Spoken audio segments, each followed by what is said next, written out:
So turn to Ecclesiastes if you want to, or you can follow on the screen. As you know, if you've been with us for a while, we've been going through the book of Ecclesiastes. And the book of Ecclesiastes is a wise and wealthy man's search for meaning.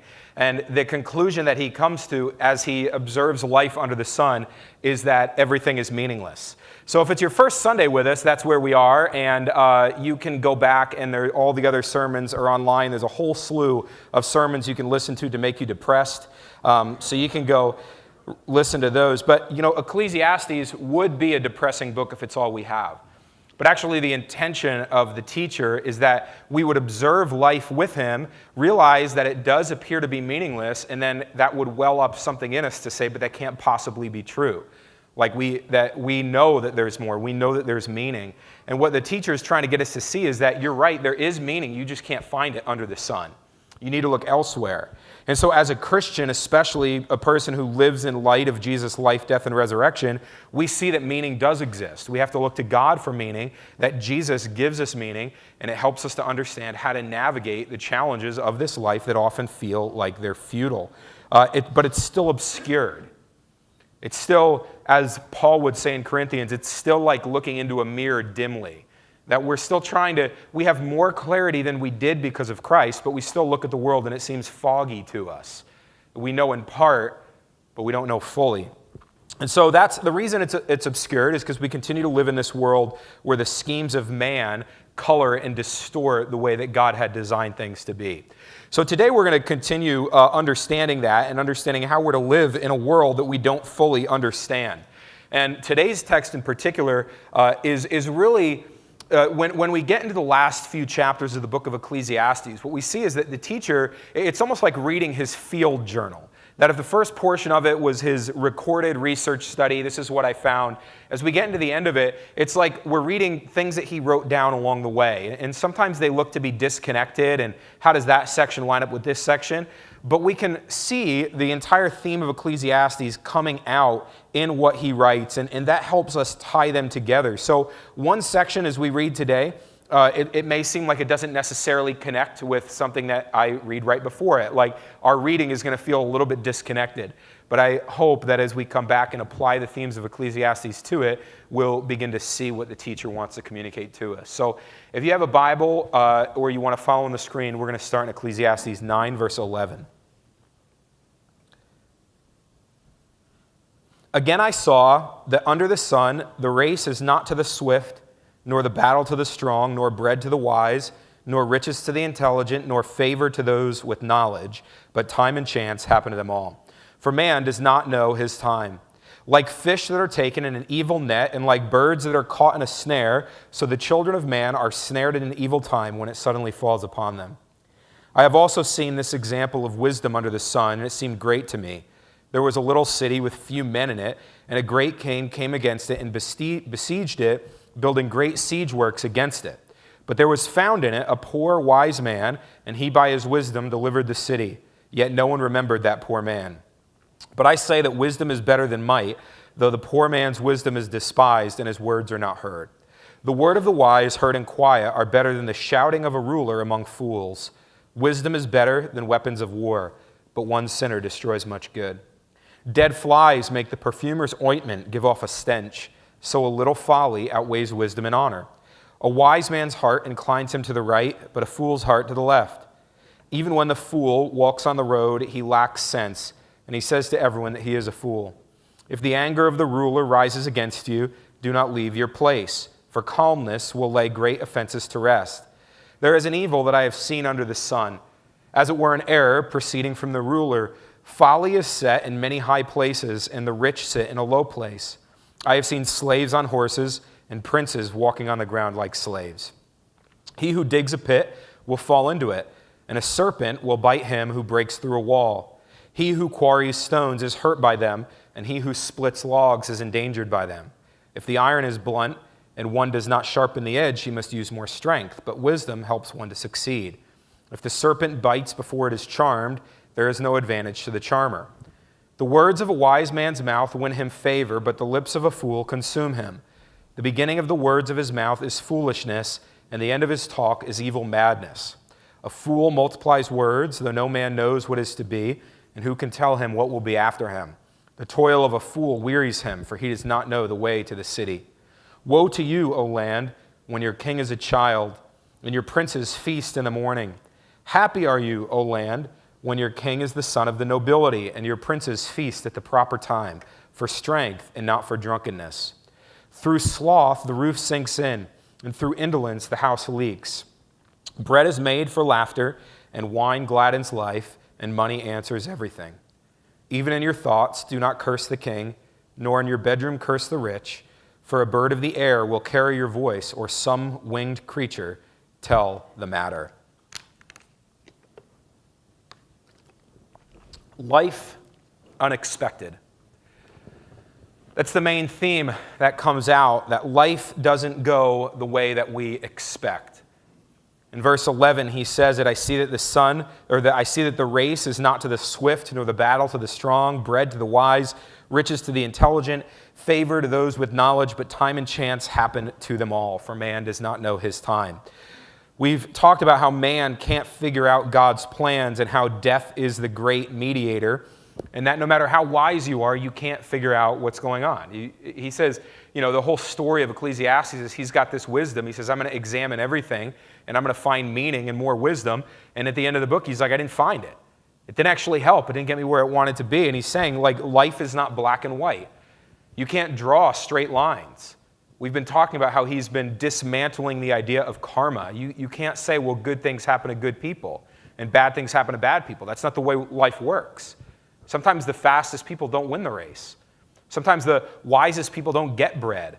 The intelligent people aren't respected. He's like, life is not black and white. You can't draw straight lines. And that's incredibly frustrating for the teacher, because he's at the end of this great search.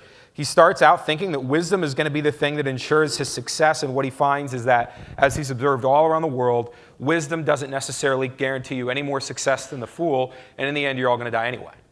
He says this is why he's like, life for the human is like a fish just swimming along, and then boop, you get caught up in an evil net. Or a bird, you go sit on a tree, and you're in a snare, and you're caught. He's like, this is your life. This is what it is. You're no better than the fish, just flopping along, just keep swimming, boop, you're taken out of the water, and you're done. And it sounds incredibly depressing. Again, we start from this position of if this is really what life is, then what's the point? But as Christians, we know, because we know that in the context of Ecclesiastes, there is also a sense in which he doesn't think that everything is left to time and chance. That he does see it as being underneath the rule of a creator God. And of course, we know that as Christians, but the truth is, if all you had was observations of life under the sun, doesn't it look a little bit like it's just time and chance?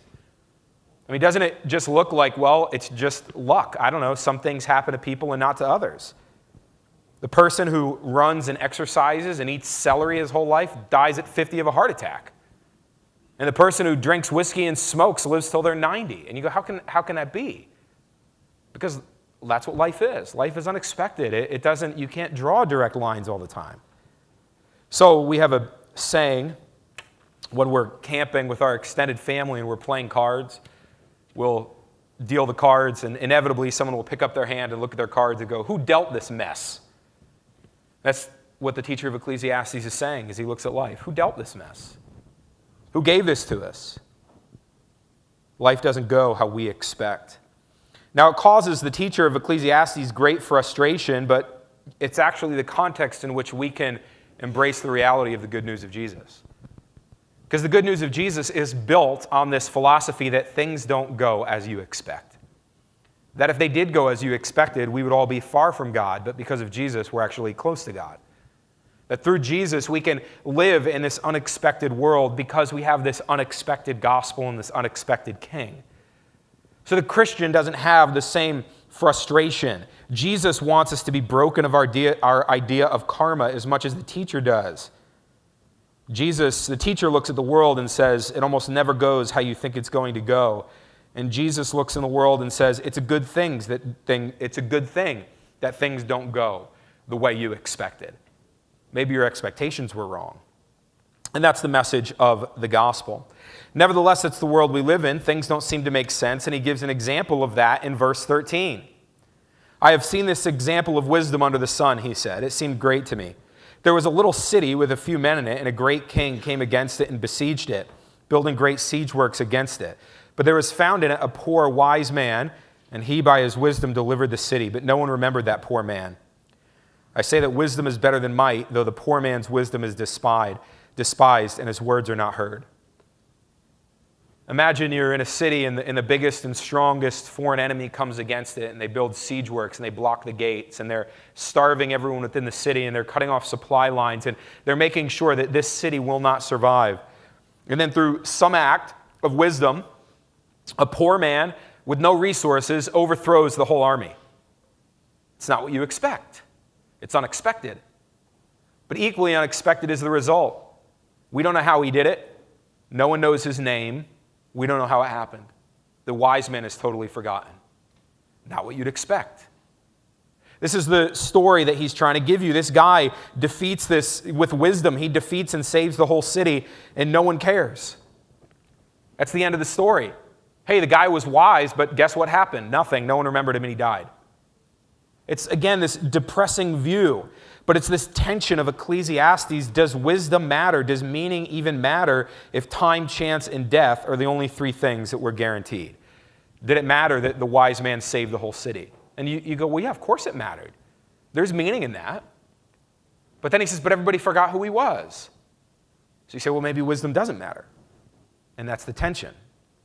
Maybe the man should have sided with the enemy. If he was so smart, maybe he should have become a traitor. Maybe he should have committed treason and gone inside with the foreign army and maybe made some money and lived a great life and become a hero. But instead he used his wisdom and he was forgotten. That's the tension. So his conclusion is that wisdom is better than folly, but not that much better. It's just that folly makes a mess of things. Verse 17. The words of the wise heard in quiet are better than the shouting of a ruler among fools. Wisdom is better than weapons of war, but one sinner destroys much good. This is what his story proves, that the poor man's words are forgotten.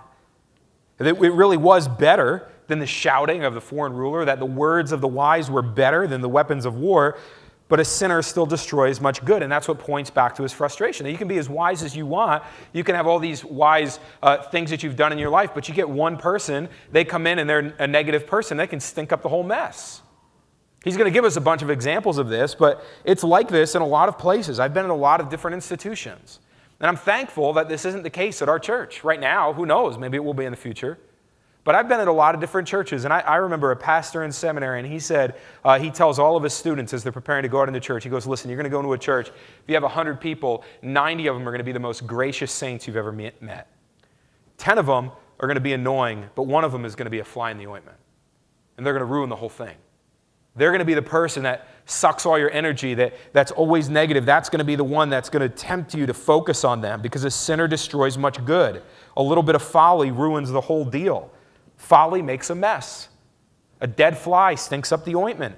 No matter how good the perfume smelled, you get a couple of dead flies in there and it stinks. A wise man's heart inclines him to the right and a fool's to the left. And he's not talking about your political party. He's not saying like, well, wise people go to the right, and I guarantee you there's some politician out there who used this Bible verse and they were like, see, told you. Okay, that's not what he's saying. What he's saying is that going to the right is a universal symbol of doing good. That going to the right hand is the seat of honor.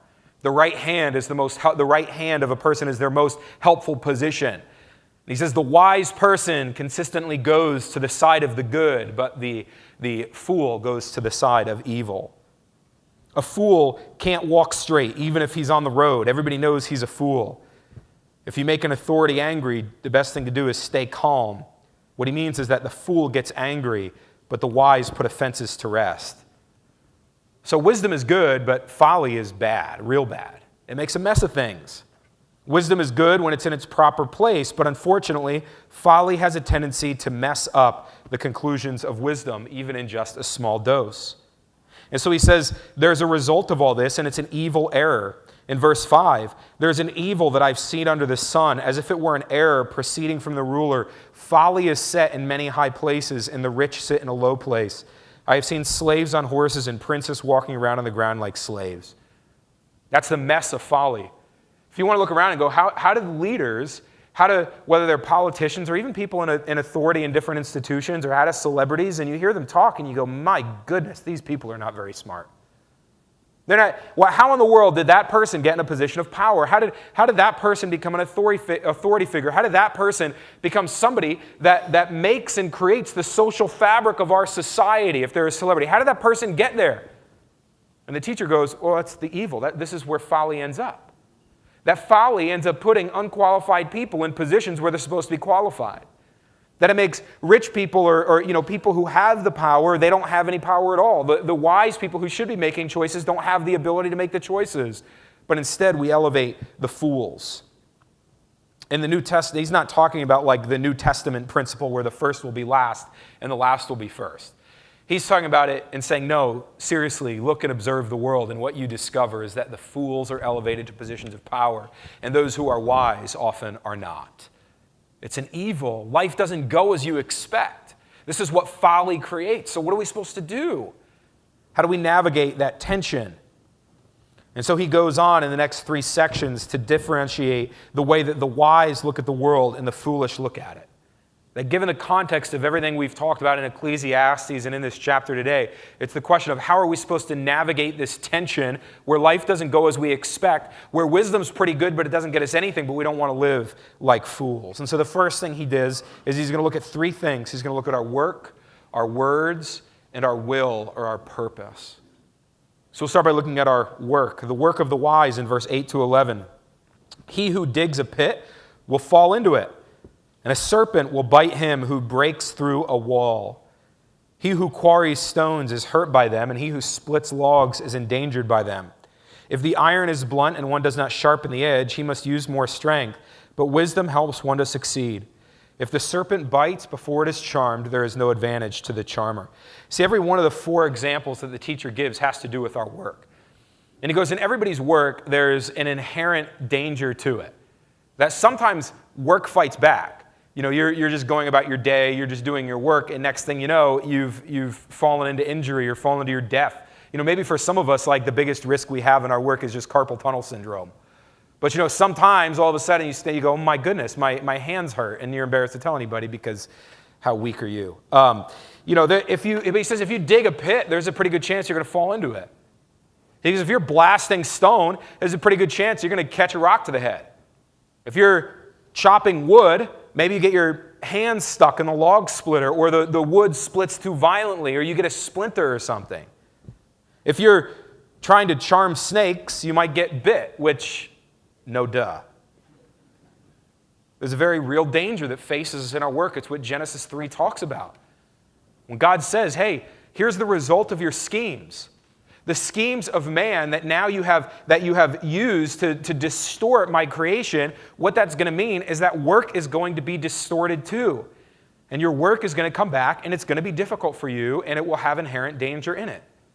I remember being in Miami and doing landscaping work, and on the one hand, it was beautiful. All the time it was green. But on the other hand, every single thing that you went to cut or trim back had thorns and thistles on it. One time we were renting a large property that we lived on, and they had this beautiful John Deere lawn tractor, which was like my dream as a kid of having a John Deere lawn tractor to mow the lawn. And so I would do this every Saturday. It was like, this is the greatest day. And I'd go and I'd be whipping around the property, mowing, and it was like beautiful. It was great. I'm good at it. And I was doing it. And then I came around a tree, and there were 2 trees, like kind of in the middle of the property, just 2 trees. And I came around, and boot, there's a spider web in front of me with a massive banana spider. If you've ever seen one of these things, they're huge. They're the size of your face. Like so, why? Because work fights back. There's inherent danger in anything that you do. And what he's saying is wisdom is going to help you succeed. That's the verse that he throws in there. That's the thing that he helps you see. You have to understand. The wise person will understand that there's inherent danger in what you do. There's inherent danger in your work. But the wise person sees the danger, understands the way of the world, understands the unexpected nature of life, and therefore puts his wisdom into practice before the work, literally, as in the case of the serpent, before the work bites back. He says if you have wisdom as a snake charmer, it doesn't do you any good if the snake has already bitten you. You have to use your wisdom early, apply it to your work. Don't go in blind. Understand the inherent nature of what you're doing. That the wise person deals with the situation and the reality as it is. He doesn't turn a blind eye away, but understands the schemes of man and understands the pitfalls that are inherent in our daily work. The digger would have known how to avoid falling into the pit. The wall breaker knows to check for snakes before punching through a wall. The stone worker takes care to prevent injury, and the log splitter sharpens his axe before splitting the wood. Because if you don't sharpen the axe, now you got to use all your strength. But a wise person knows to sharpen the axe before you go to the log. The second thing is the words of the wise. The first one is the work, the second is the words. Look what he says in verse 12. The words of a wise man's mouth win him favor, but the lips of a fool consume him. The beginning of the words of his mouth is foolishness, and the end of his talk is evil madness. A fool multiplies words, though no man knows what is to be, and who can tell him what will be after him? The toil of a fool wearies him, for he does not know the way to the city. The wise person speaks words that earn him favor. Well, how do we do that? Well, he doesn't actually tell us. What he tells us is, well, I'm not going to tell you what the wise person does. I'm going to tell you what the fool does, and you can figure out what the wise person does. He says the fool multiplies his own words. He keeps talking. He keeps speaking. He never stops. He keeps heaping word on top of word, and they don't earn him favor. They earn him disregard. It's not just that they're all he's thinking about, but they actually contribute to his own destruction. They end up destroying him. He tells us that the fool's words are just dumb from beginning to end. But the reason is, in verse 14, that a fool keeps piling word on top of word, speaking, even though he has no idea what will be to come, and he doesn't know what's going to happen after him. So who is it that knows what's to come and who knows what comes after him? Nobody. He says nobody knows. Nobody knows what's going to happen. That's how he defines what wisdom or foolishness is, based on your understanding of how things are really supposed to be or how actually are. And what he's told us is not even the wise can figure it out. So if you're talking like you do have it figured out, he goes, you're a fool. If you're piling word on top of word, your stupid words are going to consume you, that you're talking madness. And just to demonstrate how foolish and dumb this person is, I mean, the last verse he gives us, where he says the guy leaves work, he can't find his way back to the city, a paraphrase would be, the fool is so stupid, he leaves work and doesn't know how to get home. I mean, that's literally what he's conveying. Is he goes, why would you listen to this person? Not only do they not know what's to come, and they don't know what's coming after, but they're so stupid they leave work and get lost. He goes, don't listen to that person. That's what the fool does. The fool will pile word on top of word. But the wise are quiet and use their words to earn them favor. Not for nothing. That's why the New Testament says, not many of you should try to be preachers or teachers. Because I recognize the irony of telling you not to pile word on top of word while I'm sitting here piling word on top of word. About 4,500 words, actually. And the New Testament says you better be careful. Because the more words you speak, the more likely you are to venture into territory where you are going to look like a fool. But the words of the wise are quiet and thought out because they don't know what's to come and they don't know what will come after them.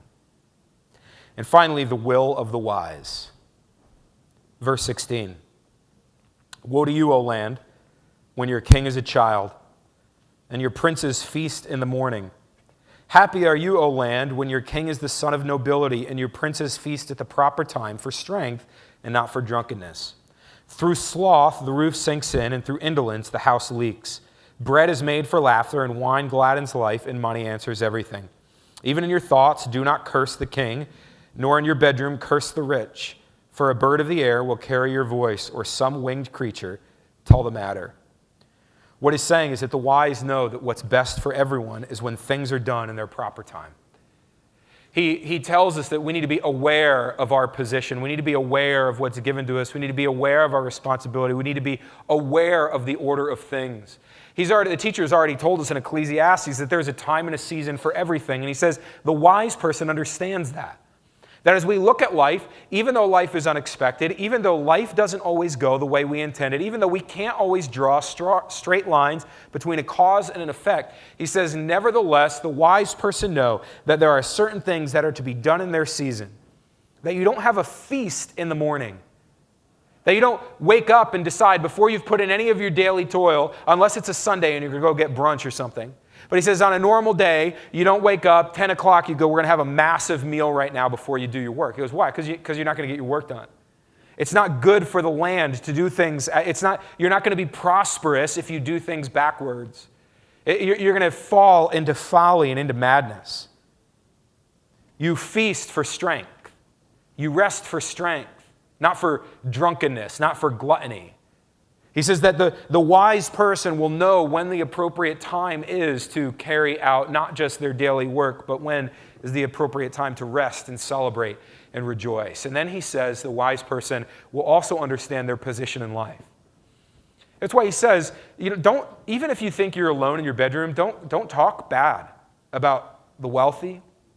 Don't talk bad about kings. He's saying, watch what you say about people in authority, even though you're just in your bedroom, you're alone at home, you think no one's going to find out. He goes, because who's to say that the word's not going to get out there, taken away as if by a winged creature and taken away and whispered to someone you didn't want to know. Be content with the position that you're in. Life is unexpected. You don't know what's to come. You don't know if your words would be heard. The wise person lives in that reality of today, and it directs their will. It directs their purpose. It directs how they carry out their life, the way that they think about things, the way they respond to authorities, the way that they make the choices that they make. The wise see their work and apply wisdom. The wise use their words for wisdom. The wise direct their paths with wisdom. What are we supposed to do in a world that we don't understand? Here's the teacher's conclusion. The fact that we don't know everything and can't figure everything out, and that life doesn't always go as we expect, is not an excuse to do whatever we want. In fact, it's in the dim mirror, it's in the fog that our wisdom will be of the most benefit. Wisdom can keep you safe in spite of the dangers inherent in your daily work. Wisdom helps you discern what you don't know and speak quietly about what you do. Wisdom allows us to live according to the way things are supposed to be.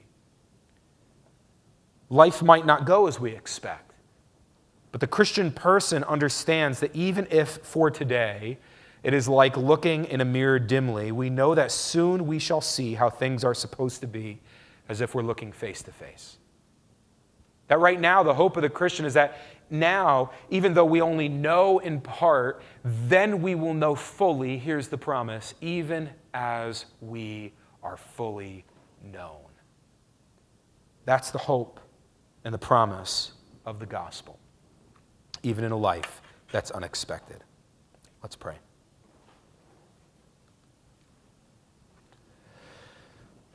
Father, we thank you for consistently directing our paths, for bringing your word to us, Lord, even in the form of a book like Ecclesiastes that takes us a second to say, what in the world? What are we supposed to get from this? And yet we see the echoes of your gospel. We hear the voices that are calling to us, that we hear dimly in our soul, but know that it's out there. And we found it in Jesus Christ. Be with us, Lord, in your name. Amen.